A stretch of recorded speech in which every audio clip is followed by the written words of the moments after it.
大家好，丢啥哩来呀？个，不露天的啵喏，多多များများကတော့丢啥哩来呀？個啵喏，ခက်တယ်လို့ပြောရကြတယ်啵喏。အမှန်တကယ်တော့丢စကား丢စာကလေးလာရတာကလေအရင်စိတ်ဝင်စားဖို့ကောင်းပါတယ်ဘယ်လိုလဲဆိုတော့ပေါ့နော်တချို့စလုံးလေးတွေကပေါ့နော်ပေါင်းလိုက်လို့ရှိရင်ပေါ့နော်ကြည့်လိုက်လို့ရှိရင်ရိုးရှင်းလေးတွေပဲဒါပေမဲ့ဟိုပေါ့နော်နေထိုင်ဆဲသွားတယ်မျိုးပေါ့နော်အတိတ်တွေကကိုထင်တယ်လို့မဟုတ်ဘဲနဲ့ဟိုအလိုကျွတ်ဒီရောက်သွားတာမျိုးဖြစ်တယ်ပေါ့နော်အဲ့တော့ဒီနေ့မှာကျွန်တော်ရိုးရှင်းလေးနဲ့ပေါ့နော်အဲ့လိုမျိုးစကလုံးလေးတစ်ခုပြပြမယ်အဲ့ဒါကတော့ဗာလဲဆိုတော့စမ်ပါပေါ့နော်စမ်ပါ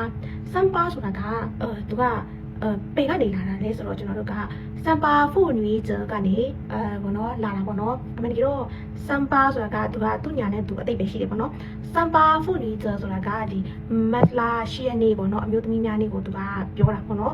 စမ်ပါကြီးခွိုက်လို့ဆိုရင်ဒါအမျိုးသမီးများနေမပြောရှင်းပါစေဒီလိုမျိုးပြောလို့ရတယ်နော်ဒါပေမဲ့ဒီစမ်ပါကိုကျွန်တော်တို့ကအဲ့လိုမျိုးအနေနဲ့မဟုတ်ဖ ೇನೆ ပေါ့နော်ပုံမှန်စကားပြောတဲ့အခါမှာစမ်ပါလို့ပြောလို့ရှိရင်အဲ့ဒါကစမ်ပါဆိုတာကစမ်ဆိုတာ3ပါဆိုတာ8မဟုတ်ဘူးနော်စမ်ပါဆိုတာကသူကပြောမယ်ဆိုရင်တစ်ဖက်သားကိုစဲတဲ့စကားလုံးတစ်ခုပဲပေါ့နော်အဲ့ဒီစလုံးက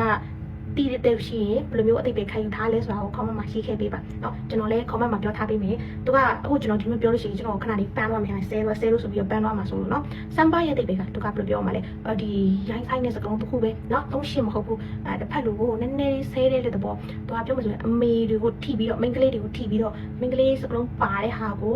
ဆဲတဲ့စကားလုံးတစ်ခုပဲပေါ့เนาะအဲ့တော့စမ်ပါကိုနော်ရိုးရှင်းလေးပဲ3-8ဆိုပြီးတော့ပါတာပြန်နေတဲ့ဟာလေးရက်လိုက်ပါလို့ပေါ့နော်ဒီလိုမျိုးတရုပ်စာမှာက